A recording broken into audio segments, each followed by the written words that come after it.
इस दुनिया की सबसे ऊंची इमारत बुर्ज खलीफा, जिसकी हाइट करीब 828 मीटर है। क्या आप जानते हैं कि जब इस बिल्डिंग को बनाया जा रहा था तो सीमेंट का जो मिश्रण है वो जमीन पर ही बनाया जा रहा था। अब आप इसकी हाइट का अंदाजा कुछ ऐसे लगा सकते हैं कि सीमेंट ऊपर ले जाते समय रास्ते में ही ऊपर सूख जाया करता था। अब सीमेंट के मिश्रण को इतना जल्दी ऊपर ले जाना पॉसिबल नहीं था और इसीलिए उन्होंने दुनिया के 3 सबसे पावरफुल कंक्रीट पंप को मंगवाया, जिनकी कीमत भी करोड़ों में थी। अब दोस्तों, इसके अलावा क्या आप जानते हैं कि बुर्ज खलीफा की जमीन के नीचे कितना सारा सरिया डाला गया है? आखिर क्यों बुर्ज खलीफा के काम को बीच में 1.5 सालों के लिए रोक दिया गया था? और आज के टाइम पर बुर्ज खलीफा की एक दिन की कमाई कितनी होती है? इन सभी सवालों के जवाब जानने के लिए आप बस वीडियो के लास्ट तक हमारे साथ बने रहिए। तो चलिए वीडियो को शुरू करते हैं। दोस्तों, अगर हम बुर्ज खलीफा के टॉप फ्लोर की बात करें तो वहां से कहा जाता है कि पड़ोसी देश ईरान को भी देखा जा सकता है। वैसे तो इस दुनिया में बहुत कम लोग हैं जो कि बुर्ज खलीफा के टॉप फ्लोर पर गए होंगे और वहां पर जाकर खाना खाया होगा, क्योंकि दोस्तों वहां पर सिर्फ एक टाइम का खाना 7 से 8 लाख रुपयों में पड़ता है। बुर्ज खलीफा की जो विंडोज हैं वो देखने में ऐसा लगता है कि नॉर्मल सा ग्लास है, लेकिन आपको बता दें कि पहले यहाँ पर नॉर्मल ग्लास ही लगाया गया था, लेकिन उस समय अंदर का टेम्परेचर 100 डिग्री तक पहुँच गया था, जितने में तो पानी भी उबलने लगता है।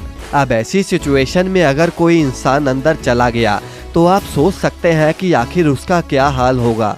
अब दोस्तों, अगर इस केस में एसी लगवाते तो बिजली का खर्चा ही हर महीने करोड़ों रुपयों में आता, जो कि बिल्कुल भी एफिशिएंट नहीं था और इसका सलूशन ढूंढने में उन्हें करीब 1.5 साल लग गए। अब मशहूर इंजीनियर जॉन जिराफा ने एक खास तरह के ग्लास को बनाया जो कि सूरज की यूवी रेस से गर्म नहीं होते थे। अब ये ग्लास $40,000 का था और ऐसे में यहाँ करीब 24,000 पैनल लगने वाले थे। अब हुआ यूं कि उन्होंने इस कॉस्ट को कम करने के लिए बुर्ज खलीफा के पास में ही उस ग्लास की फैक्ट्री बना ली और इस तरह उन्होंने करोड़ों रुपयों का खर्चा दिमाग का इस्तेमाल करके बचा लिया। आपको पता होगा कि पहले बुर्ज खलीफा की जमीन रेत से भरी हुआ करती थी और ऐसे में आप सोच सकते हैं कि बुर्ज खलीफा जैसी अगर कोई ऊंची या फिर महंगी बिल्डिंग उस पर बना दी जाए तो वो कभी भी गिर सकती है और बुर्ज खलीफा तो उस पर खड़ा ही नहीं हो पाता। अब इसके लिए बुर्ज खलीफा के नीचे स्टील के हजारों टन के पाइप्स डाले गए ताकि बुर्ज खलीफा की फाउंडेशन स्ट्रॉन्ग बन सके। आपको बता दें कि बुर्ज खलीफा की कंस्ट्रक्शन में 3,20,000 क्यूबिक मीटर कंक्रीट और 55,000 टन स्टील का इस्तेमाल हुआ था। एक अंदाजे के हिसाब से देखें तो कंक्रीट और स्टील पाइप्स का वजन ही करीब 200 हाथियों के बराबर होगा। अब दोस्तों, अगर हम बात करें कि आखिर बुर्ज खलीफा एक दिन में कितना रुपया कमाता है, तो फिर अगर रिपोर्ट की माने तो बुर्ज खलीफा ने सन 2019 में करीब $1.5 बिलियन की कमाई करी थी, यानी कि करीब 12,000 करोड़ रुपए।